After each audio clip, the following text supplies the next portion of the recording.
Class 10th English का exam बहुत पास आ गया है। आज ना मैं तुम्हें कोई नॉर्मल स्ट्रैटेजी बताने नहीं आया हूं। आज मैं तुम्हें इंग्लिश के कुछ ऐसे नोट्स दूंगा, कुछ ऐसे इंपॉर्टेंट क्वेश्चंस दूंगा जिसकी मदद से ये जो इंग्लिश का एग्जाम है ना, ये तुम्हारी लाइफ का सबसे बेहतरीन एग्जाम होने वाला है। तो हाय एवरीवन, मैं हूं आप सभी का अपना प्रशांत भैया। मैथ्स का एग्जाम आपका हो चुका है। अब बहुत सारे ऐसे स्टूडेंट का एग्जाम बहुत अच्छा गया, कुछ ऐसे भी बच्चे हैं जिनका मैथ्स का एग्जाम उतना अच्छा नहीं गया। एक्सपेक्टेशंस तुम्हारी बहुत हाई थी, लेकिन कुछ रीजंस की वजह से एग्जाम उतना अच्छा नहीं गया और नंबर अब कम आ गए और अब तुम डीमोटिवेटेड हो रहा है ना। पहली चीज देखो यार, एक बहुत प्यारी लाइन है ना कि कल की चिंता करके कोई फायदा नहीं है। कल क्या हुआ उससे कोई फर्क नहीं पड़ता और ना ही हम उसको बदल सकते हैं। हम लेकिन आज की चिंता कर सकते हैं। अब ये जो मैथ्स का गुस्सा है ना, ये जो तुम्हारे अंदर भरा पड़ा है ना कि यार मैथ्स का एग्जाम अच्छा जाना था बट उतना अच्छा नहीं जा पाया, उस गुस्से को इंग्लिश के पेपर में निकालो। इंग्लिश का पेपर अपने जीवन का सबसे बेहतरीन पेपर देकर आने की जिम्मेदारी अब तुम्हारी है। इंग्लिश फोड़ने की जिम्मेदारी तुम्हारी है। वो जो वादा तुमने खुद से करा है ना, मार्क्स अच्छे लाने का, अरे एक पेपर बिगड़ जाने से मार्क्स पे कोई फर्क नहीं पड़ता। ये जो पेपर है ना, अगर आगे के पेपर तुमने सीरियस होकर दिए तो चीजें बैलेंस में आ जाएंगी। और इसी वजह से आज तुम्हारे प्रशांत भैया तुम्हारे साथ खड़े हैं, ठीक है। इंग्लिश के पेपर की स्ट्रैटेजी, इंपॉर्टेंट क्वेश्चन सब कुछ लेकर आया हूं। थोड़ी वीडियो लंबी होगी, लेकिन मैं गारंटी से बोल रहा हूं ये अगले 15 मिनट तुम्हारी इंग्लिश की प्रिपरेशन को बहुत खतरनाक लेवल पे ले जा सकते हैं। सबसे पहले स्टार्टिंग से स्टार्ट करते हैं। जितने भी तुम्हारे दिमाग में डाउट आ रहे हैं ना, अटेम्प्ट कैसे करना है पेपर, सारे डाउट्स को आज क्लियर कर दूंगा। पहली चीज, इंग्लिश में 4 सेक्शन होते हैं, वैसे होते तो 3 ही है बट बेसिकली 4 सेक्शन है। एक होता है रीडिंग, फिर सेकंड सेक्शन होता है grammar plus writing and third section होता है लिटरेचर। अब आपको भी पता है कि सबसे इंपॉर्टेंट लिटरेचर होता है, बट मैं ना एक एक पॉइंट आउट करता हूं गलतियों को। अगर मैं बात करूं रीडिंग सेक्शन की, तो मैंने यहां पर एक टर्म लिखा है, नंबर कटने वाले हैं। मैं तुम्हें आज बता रहा हूं, अगर तुमने बचे हुए समय के अंदर रीडिंग सेक्शन की प्रैक्टिस नहीं करी तो नंबर कटेंगे। क्यों कटेंगे? क्योंकि पिछले 2 साल से अगर तुम इंग्लिश का पेपर देखोगे तो ये जो रीडिंग सेक्शन है ये टफ आ रहा है। हाँ, आज से 2 साल पहले बहुत इजी आता था, सबके नंबर फुल आ जाते थे, लेकिन अब ना क्वेश्चन टफ आ रहे हैं, पैराग्राफ टफ आ रहे हैं, जिसको पढ़ के समझ के आपको क्वेश्चंस का आंसर देना है।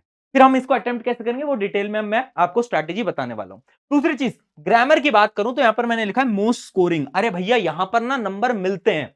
ये सबसे इजी और सबसे स्कोरिंग सेक्शन है। कैसे तैयारी करनी है इसके बारे में हम बात करेंगे। फिर आता है राइटिंग। राइटिंग में एक लाइन लिखी हुई है, टाइम मैनेजमेंट। राइटिंग प्रैक्टिस करके जानी है और टाइम मैनेज करना सीखना है। कैसे सीखोगे वो भी हम बात करेंगे।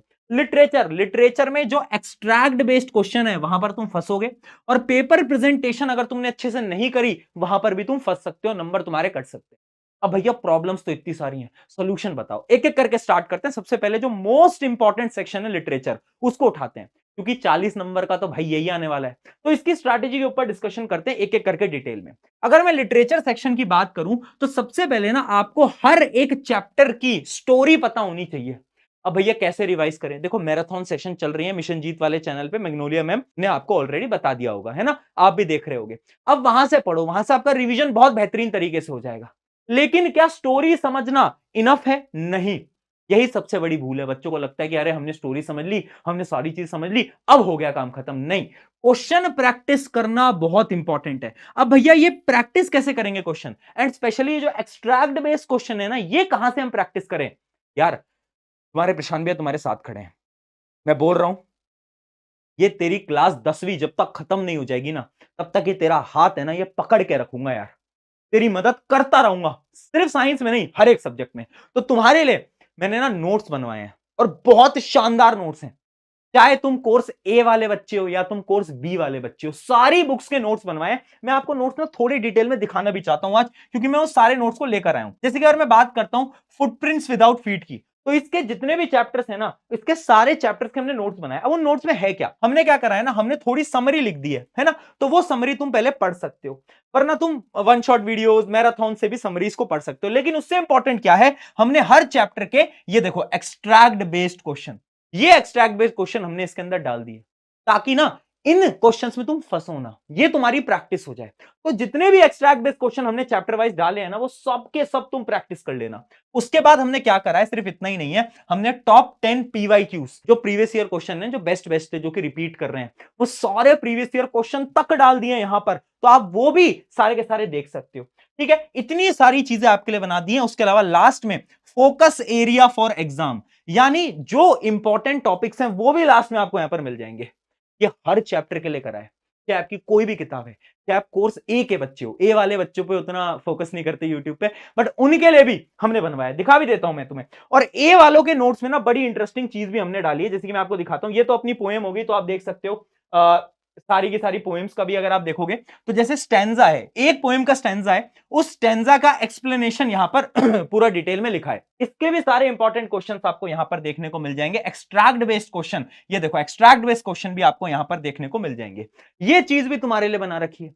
मैं आपको बता रहा था कोर्से वाले बच्चों को, तो कोर्से वाले बच्चों का जो कम्युनिकेटिव है उसकी भी जो बुक है उसका भी हमने पूरा का पूरा प्रबंध आपके लिए कर दिया है। जितने भी चैप्टर्स हैं उन सारे चैप्टर्स की आपको वही सेम, जैसे कि मैं आपको यहां पे दिखा भी देता हूं, पहले आपको क्या मिलेगी वही देखो, डिटेल में आप देखोगे तो ये रही आपका चैप्टर का नाम और ये रहा उसका पूरा का पूरा डिटेल में समरी। ठीक है, तो यहां पर आपको समरी मिल जाएगी। उसके अलावा यहां पर भी हमने क्या करा है ना, यहां पर एक बड़ी इंटरेस्टिंग चीज करी है, हमने इंपॉर्टेंट वोकैब करके एक चीज इस्तेमाल करी है। इंपॉर्टेंट वोकैब यानी हर चैप्टर के इंपॉर्टेंट वर्ड्स जो कि तुम्हें याद होने चाहिए, जो कि तुम्हें यूज करने आंसर के अंदर, है ना। अब कोर्स भी वाले बच्चे बोलेंगे भैया हमारे लिए नहीं है क्या, तुम्हारे लिए भी अभी बात कर रहा हूं, रुक जाओ। तो ये देखो टॉप 10 पीवाईक्यू सब कुछ बना दिया यार, सब कुछ। तो इंग्लिश में मैराथन देखी, ठीक है भैया सब कुछ समझ में आ गया, क्वेश्चन प्रैक्टिस करनी है, नोट्स दे दिए, डाउनलोड कर लेना, डिस्क्रिप्शन में है लिंक, सब कुछ फ्री, कुछ पैसा नहीं ले रहे हैं, सब कुछ फ्री, डाउनलोड कर लिया। ठीक है, क्वेश्चन प्रैक्टिस हो गई, दो काम तो अपने हो गए।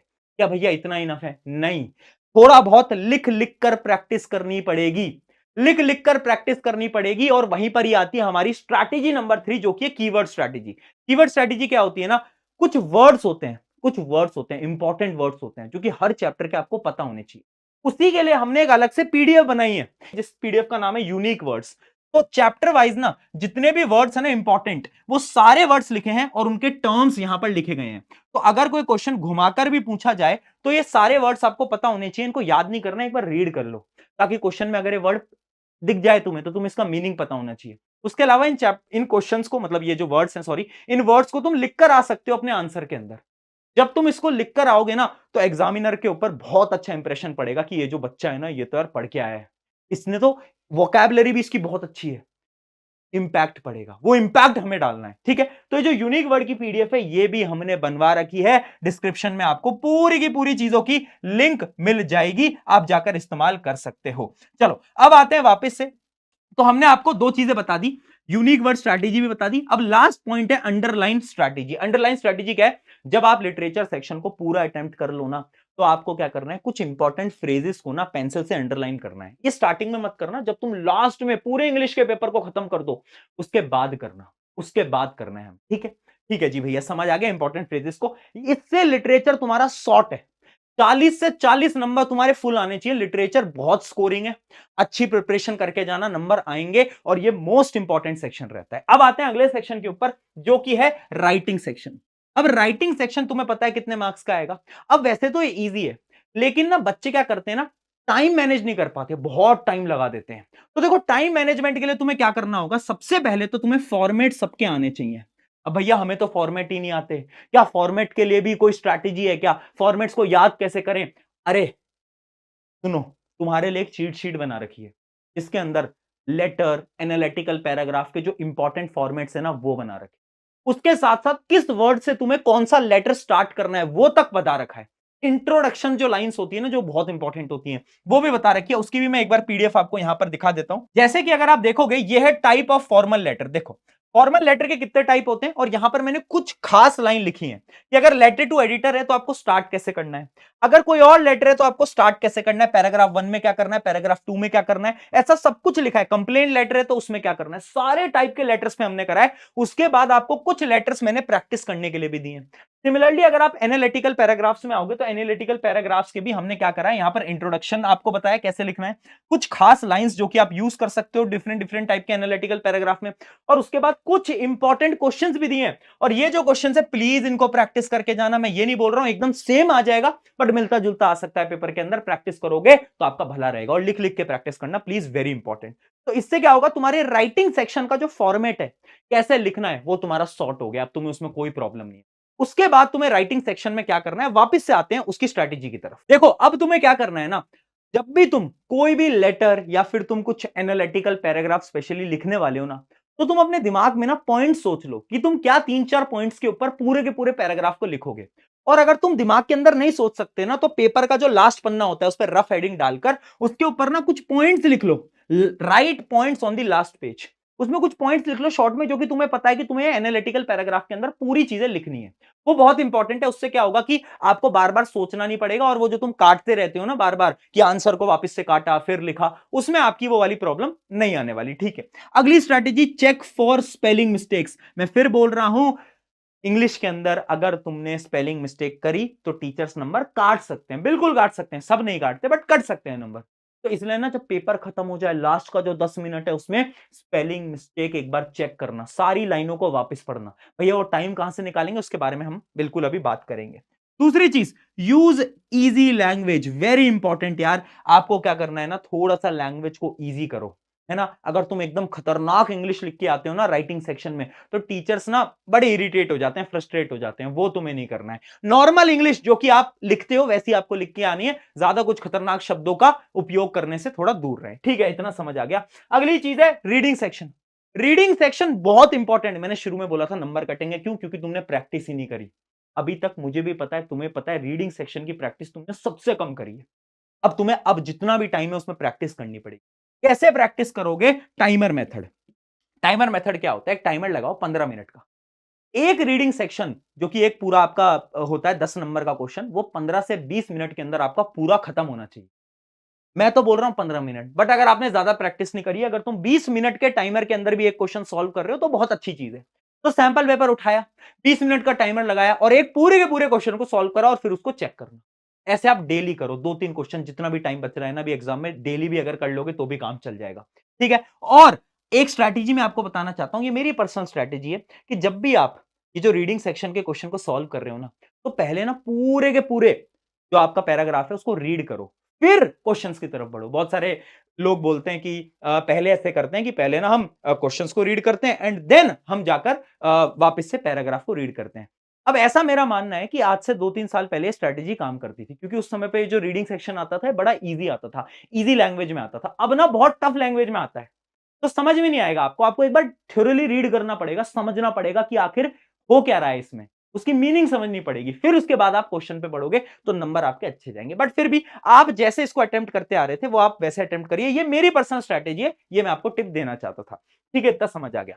भैया ग्रामर पे आओ। ग्रामर की कोई स्ट्रैटेजी नहीं है, सबसे इजीएस्ट सेक्शन है, 10 नंबर का आता है, फ्री के नंबर होते हैं, एक नंबर नहीं कटना चाहिए तुम्हारा।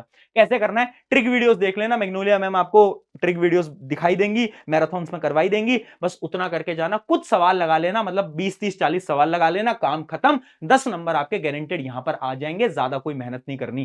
ठीक है, इसमें बहुत फ्री के नंबर होते हैं, नंबर प्लीज इसमें मत कटवा के आना, थोड़ी प्रैक्टिस ज्यादा कर लेना, बट नंबर इसमें सबके फुल आने चाहिए। ठीक है, इतना समझ में आ गया। चारों सेक्शन की हमें स्ट्रैटेजीज पता चल गई हैं। अब आते हैं टाइम मैनेजमेंट के ऊपर कि भैया आप हमें यह बताओ कि हम आखिर अटेम्प्ट कैसे करें, कौन से ऑर्डर में अटेम्प्ट करें, पहले कौन से सेक्शन को अटेम्प्ट करें, है ना। तो यही तुम बोलते हो ना टाइम मैनेजमेंट कैसे करना है। तो देखो मैं एक पर्सनल स्ट्रैटेजी बताऊं, सबसे पहले इजी पोर्शन उठाओ और फिर आगे बढ़ते जाओ हार्ड पोर्शन पे। अब देखो यार, तुमने सैंपल पेपर अटेम्प्ट करे अभी तक? करे होंगे ना। तुम जैसे सैंपल पेपर में अटेम्प्ट करते आ रहे थे ना, पेपर को भी वैसे ही अटेम्प्ट करना। अगर तुम पहले रीडिंग पे आते थे, फिर सेक्शन बी, फिर सेक्शन सी, जैसे तुम करते आ रहे थे वैसे ही करना। अब अचानक से चेंज मत करो आखिरी के टाइम पे। लेकिन अगर तुम वो बच्चे हो जिसने ज्यादा सैंपल पेपर लगाए ही नहीं, जिसको पता ही नहीं कि भैया अटेम्प्ट कैसे करना है, तो तुम मेरी स्ट्रैटेजी फॉलो कर लो। इजीएस्ट सेक्शन कौन सा होता है? देखो यार, पूरे साल भर ना हमने पढ़ा क्या है? हमने पढ़ा है लिटरेचर, लिटरेचर ही पढ़ा है, तो वो हमारे लिए इजीएस्ट है, उसके क्वेश्चंस आपको मोस्टली आते ही होंगे। तो मैं सबसे पहले क्या करता, मैं सबसे पहले जो लिटरेचर वाला होता था उस पूरे सेक्शन को निपटाता। कितने समय में निपटाता? अराउंड 1 घंटे 10 मिनट में 1 घंटे 10 मिनट में। फिर मैं क्या करता, फिर मैं रीडिंग सेक्शन पे जाता, क्योंकि अगर तुम रीडिंग को लास्ट में करोगे ना, एक तो ना लास्ट में थोड़ी हड़बड़ाहट होती है, और रीडिंग वाले सेक्शन में ना थोड़ा सा तुम्हारे दिमाग को पीस चाहिए होता है, शांति से तुम पढ़ पाओ और फिर तुम आंसर्स को ढूंढ पाओ। इस वजह से मैं बोल रहा हूं लास्ट में रीडिंग को अगर तुम अटेम्प्ट ना करो तो तुम्हारा भला हो जाएगा। इसलिए तुम क्या करो, सेकंड टाइम पे रीडिंग को अटेम्प्ट करो। 40 मिनट तुम ले सकते हो, दो क्वेश्चन होते हैं, 20-20 मिनट दोनों के, 40 मिनट आपके लिए मोर देन सफिशिएंट है। फिर आप क्या करोगे, फिर आप आना राइटिंग पे। राइटिंग पे आप अराउंड अराउंड कितने 50 मिनट ले सकते हो, दो ही आपको अटेम्प्ट करने हैं, तो आप राइटिंग में 50 मिनट यहां पर ले सकते हो। एंड देन ग्रामर पे अगर मैं आता हूं तो ग्रामर 10 से 15 मिनट के अंदर आपकी ग्रामर पूरी की पूरी सॉल्व हो जाती है। आपको पता है, मुझे पता है, उसमें ज्यादा टाइम नहीं लगता। अगर आप सबको कैलकुलेट करोगे तो 3 घंटे में से फिर भी तुम्हारे 10 मिनट बच गए। तो 10 मिनट में भैया क्या करेंगे, अरे 10 मिनट में ना चीटिंग नहीं करनी, 10 मिनट में अपने पेपर को वापस से रीड करना है, एक एक लाइन पढ़नी है वापस से, और ये करना प्लीज, और इंपॉर्टेंट लाइंस पे अंडरलाइन कर देना लिटरेचर वाले सेक्शन में, जिससे कि अच्छी प्रेजेंटेशन हो जाए, राइट। तो ये रही आपकी टाइम मैनेजमेंट की पूरी स्ट्रैटेजी। आई होप इससे आपको क्या हुई होगी, मदद हुई होगी। अब मैं कुछ फाइनल टिप आपको बताने वाला हूं, लेकिन उससे पहले जो शुरू के 10-15 मिनट मिलते हैं ना, उस टाइम पे तुम्हें क्या करना है, देखो सबकी अलग अलग अप्रोच होती है। मैं क्या बोल रहा हूं कि वो जो और वाले क्वेश्चन होते हैं ना, और वाले की ये वाला अटेम्प्ट करूंगा, ये वाला, उनको एक बार रीड कर लो और अपने क्वेश्चन को सेलेक्ट कर लो कि हाँ मुझे यही वाला अटेम्प्ट करना है, मुझे वो वाला अटेम्प्ट ही नहीं करना, ताकि जब आप उस क्वेश्चन पे आओ तो आपको पता हो कि आपको कौन सा अटेम्प्ट करना है। वो बहुत इंपॉर्टेंट है ना। बाकी कुछ बच्चे ये भी करते हैं कि जो बच्चे पहले रीडिंग सेक्शन को अटेम्प्ट करते हैं, तो जो रीडिंग का पैराग्राफ होता है उसको वो पूरी तरीके से रीड कर लेते हैं। तो आपके ऊपर डिपेंड करता है, जैसे आप अटेम्प्ट कर रहे हो उस अकॉर्डिंग आप स्ट्रैटेजी को फॉलो कर सकते हो, ठीक है। अब इंपॉर्टेंट टिप्स ध्यान से सुनना। पहली चीज, रीड क्वेश्चन केयरफुली, सारे सवालों को ध्यान से पढ़ना, स्पेशली जो रीडिंग पोर्शन है उसमें ना थोड़ी सी टफ इंग्लिश होगी, डरना नहीं है, घबराना नहीं है, अभी बता रहा हूं, हाँ इंग्लिश टफ होगी लेकिन डरना नहीं है। अगर एक दो बार रीड करोगे समझ आ जाएगा क्वेश्चन, बिल्कुल नहीं घबराओगे। दूसरी चीज, stick to the word limit, please word limit तक स्टिक रहा करो। लिटरेचर में अगर 100 या 120 वर्ड्स लिखे हैं ना, तो इसका मतलब होता है एक पेज। अगर तुम दो दो तीन तीन पेज भर रहे हो ना भाई, तो फिर टीचर नहीं पढ़ने वाला उस आंसर को, समझ रहे हो ना बात को। दूसरी चीज, अंडरलाइन इंपॉर्टेंट फ्रेजेस, मैंने आपको बता चुका हूं, इंपॉर्टेंट जो लाइंस होती हैं उनको अंडरलाइन कर देंगे। Recheck word and spelling, last में रीचेक करेंगे। And never leave any question, last में अगर टाइम बच जाए, वैसे टाइम इंग्लिश के पेपर में उतना बचता नहीं है, बट अगर बच जाए तो प्लीज क्या करना है, अगर कोई क्वेश्चन आपका बच रहा है तो भी उसको अटेम्प्ट करो, जो समझ आ रहा है लिख कर आओ प्लीज। फॉर्मेट के भी नंबर होते हैं इंग्लिश के अंदर, तो कुछ भी छोड़ के नहीं आना है हमें, है ना। तो जाओ इंग्लिश का पेपर देकर आओ, और एक चीज याद रखना, इंग्लिश का पेपर जैसे ही तुम्हारा खत्म होता है, प्रशांत भैया ना तेरे साथ खड़े हैं। 21 तारीख शाम को, 22 तारीख शाम को, 23 तारीख शाम को, 24 तारीख शाम को, और 25 फरवरी सुबह 4 बजे साइंस का गेम ओवर। मुझे बाकी चीजें बोलने की जरूरत नहीं है, आप अपने सीनियर से पूछ लेना, ठीक है। मुझे बाकी चीजें बोलने की जरूरत नहीं है, ठीक है। Trust me, trust on me, है ना। अभी भी ट्रस्ट रखो, लेकिन साइंस के पेपर में ट्रस्ट ऑन प्रशांत भैया, सिंपल, इससे ऊपर मैं कुछ नहीं बोलूंगा, ठीक है, इससे ऊपर मैं कुछ नहीं। अब जाओ इंग्लिश की तैयारी करो, एग्जाम बेहतरीन देकर आओ, और ये जो कमेंट बॉक्स है ना, इसमें लिख देना इंग्लिश फोड़ेंगे, इंग्लिश फोड़ेंगे। और याद रखना, this exam will be best exam of your life. Take care.